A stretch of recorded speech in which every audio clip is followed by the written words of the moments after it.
Assalamualaikum warahmatullahi wabarakatuh. Perkenalkan, nama saya Intan Sania Juliansa dari program Studi Pendidikan Bahasa Inggris semester 1 Sekolah Tinggi Keguruan dan Ilmu Pendidikan Muhammadiyah Bogor, STKIP Muhammadiyah Bogor. Di sini saya akan menjelaskan mengenai permasalahan pendidikan yang ada di Indonesia. Permasalahan pendidikan di Indonesia. Pendidikan di Indonesia itu memang belum baik, dan banyak faktor-faktor yang menyebabkan pendidikan di Indonesia bermasalah. Dampaknya membuat negara Indonesia itu tidak maju dan hanya diam di tempat daripada negara lain. Pendidikan di Indonesia juga sudah tertinggal jauh daripada negara lain. Permasalahan pendidikan di Indonesia yang akan saya bahas di video ini itu ada 6. Yang pertama, keterbatasan jumlah guru terampil. Yang kedua, sarana dan prasarana yang tidak memadai. Yang ketiga, minimnya bahan pembelajaran. Yang keempat, mahalnya dana pendidikan. Yang kelima, mutu pendidikan yang rendah.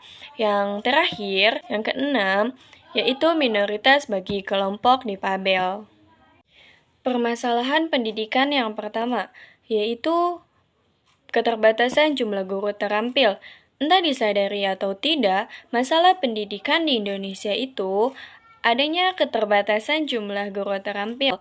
Umumnya, guru-guru terampil dan berkualitas hanya tersebar di kawasan kota atau daerah yang notabene mudah diakses, sehingga daerah yang terpinggir atau terpencil sulit sekali mendapatkan guru yang terampil. Memang banyak faktor hal ini terjadi dari banyak alasan, salah satunya masalah dari minat guru itu sendiri. Karena lebih banyak guru yang memilih lokasi yang mudah diakses dari segi transportasi, akses untuk mendapatkan kebutuhan pokok yang mudah didapatkan. Sedangkan di daerah terpencil, lagi-lagi tidak dilirik sama sekali. Mungkin ada saja guru yang terpanggil hatinya untuk bertugas di daerah pelosok yang minim akses tersebut. Sayangnya itu hanya 1:10 saja, jumlahnya pun sangat kecil, sehingga wajar saja terjadi kesenjangan tenaga guru terampil di pelosok dan di kota. Terdapat pula kesenjangan kualitas lulusan peserta didik. Tidak heran jika regenerasi yang tinggal di pelosok nyaris tidak terekspos sama sekali atau muncul ke permukaan. Itu sebabnya ini menjadi PR bagi pemerintah dalam upaya pemerataan tenaga pendidik terampil di pelosok dan di kota. Permasalahan pendidikan yang kedua, yaitu sarana dan prasarana yang tidak memadai. Ini adalah masalah pendidikan di Indonesia yang paling sering dikeluhkan, baik dikeluhkan oleh wali murid, guru, dan bahkan murid itu sendiri. Terutama sekolah-sekolah yang ada di pedesaan atau di pelosok. Ini adalah masalah klasik dan sudah tidak asing lagi bagi kita semua. Tetapi seburuk-buruknya sarana dan prasarana yang ada di pelosok, itu masih ada masalah pendidikan di Indonesia yang lebih parah dari itu. Karena kita tahu bahwa negara Indonesia adalah negara kepulauan yang memiliki banyak sekali pulau dan banyak daerah bagian yang tidak terakses. Banyak juga generasi penerus yang tinggal di kepulauan tersebut atau di pedalaman itu. Mereka tidak hanya terbatas pada sarana dan prasarana saja, tetapi mereka terbatas dari segi banyak hal. Misalnya, harus melintasi pulau seberang setiap hari agar mereka bisa masuk sekolah, dan mereka juga hidup dengan keterbatasan koleksi buku, keterbatasan listrik, dan keterbatasan jaringan internet. Padahal sekarang kan sudah era globalisasi dan dunia teknologi juga sudah terhubung dengan dunia luar. Tetapi masih ada saja daerah yang belum terjamah di tanah air kita ini, negara Indonesia. Permasalahan pendidikan yang ketiga itu terletak pada minimnya bahan pembelajaran. Masalah pendidikan di Indonesia juga terbentur pada keterbatasannya bahan ajar. Karena kurangnya keterbatasan bahan ajar, menurut saya itu adalah hal yang wajar, karena memang dari kesadaran akan literasi di Indonesia itu kurang. Dan dari sudut perspektif lain, menurut saya bisa jadi bukan hanya karena masalah minimnya bahan ajar, tetapi masalah kurangnya kesadaran untuk membuat inisiatif mencari modul atau buku pembelajaran. Saya kurang setuju dengan masalah keterbatasan minimnya bahan pembelajaran itu menjadi alasan. Padahal sebenarnya kita itu bisa mencari sendiri buku pembelajaran itu. Dia harus mengandalkan bahan ajar dari pemerintah saja. Permasalahan pendidikan yang keempat adalah mahalnya dana pendidikan. Terkait mahalnya dana pendidikan inilah yang menambah angka putus sekolah dikarenakan banyak remaja sekarang yang putus sekolah hanya untuk membantu ekonomi keluarganya. Padahal dengan bersekolah tinggi, mungkin itu dapat membantu kita mendapatkan pekerjaan yang lebih baik dan menjadikan kita orang yang sukses. Permasalahan pendidikan yang kelima, yaitu mutu pendidikan yang rendah. Salah satu penyebab rendahnya mutu pendidikan bisa disebabkan oleh perspektif masyarakat itu sendiri, di mana menurut mereka menuntut ilmu itu bukanlah sebagai kewajiban atau kesadaran terhadap diri sendiri.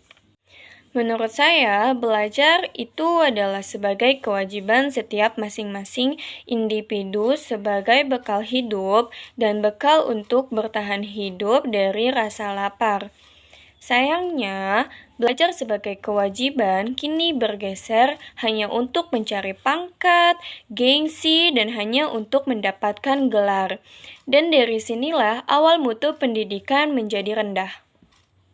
Permasalahan pendidikan yang keenam, yaitu minoritas bagi kelompok difabel. Masalah pendidikan inilah yang tidak banyak dijadikan sorotan atau kurang perhatian. Ternyata masih banyak kelompok difabel yang kesulitan dalam mencari sekolah inklusi. Itu berarti masih sedikit sekolah inklusi bagi mereka. Di satu sisi, sekolah inklusi secara tidak langsung itu mengkotak-kotakan dan semakin tereksklusikan dari realitas sosial. Kendala masalah yang sering dihadapi bagi difabel itu ketika mereka memutuskan untuk sekolah umum. Mereka terkendala dari pembangunan sekolah yang tidak ramah untuk difabel. Misalnya, tidak ada jalan khusus untuk difabel yang menggunakan kursi roda, dan belum lagi masalah buku-buku pelajaran yang harus dikemas dalam huruf braille. Dan jika standar pembangunan di sekolah distandarkan pada sekolah umumnya, maka difabel akan kesulitan sehingga mereka terkesampingkan.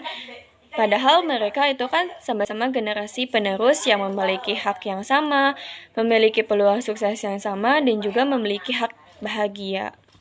Yang selanjutnya itu ada solusi. Solusi menangani permasalahan pendidikan di Indonesia. Yang pertama, kita harus menyadarkan masyarakat atau para remaja bahwa pendidikan itu sangat penting. Yang kedua, menyediakan beasiswa bagi siswa berprestasi, khususnya bagi siswa berprestasi yang kurang mampu. Yang ketiga, menyediakan jalur-jalur pendidikan alternatif atau non-formal seperti kursus-kursus keterampilan sehingga dapat memperkaya kemampuan dan keterampilan seseorang. Yang keempat, meningkatkan kualitas dan kuantitas sarana dan prasarana belajar hingga ke pelosok daerah. Yang kelima, menyediakan sekolah khusus bagi kelompok difabel agar tidak dipandang sebelah mata dan tidak dibeda-bedakan di mata masyarakat. Berdasarkan seluruh penjelasan tadi, dapat disimpulkan bahwa kualitas pendidikan di Indonesia memang masih rendah bila dibandingkan dengan kualitas pendidikan di negara lain. hal-hal yang menjadi penyebab utamanya yaitu keterbatasan jumlah guru terampil, sarana dan prasarana yang tidak memadai, minimnya bahan pembelajaran, mahalnya dana pendidikan, mutu pendidikan yang rendah, dan minoritas bagi kelompok difabel.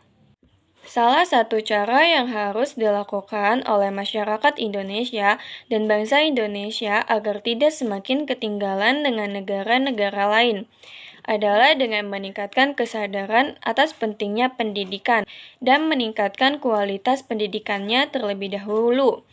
Karena dengan meningkatnya kualitas pendidikan, berarti sumber daya manusia yang terlahir akan semakin baik mutunya dan akan mampu membawa masyarakat atau bangsa Indonesia untuk bersaing dengan negara-negara lain atau bersaing di kancah internasional.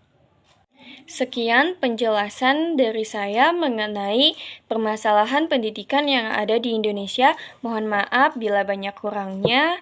Wassalamualaikum warahmatullahi wabarakatuh. See you.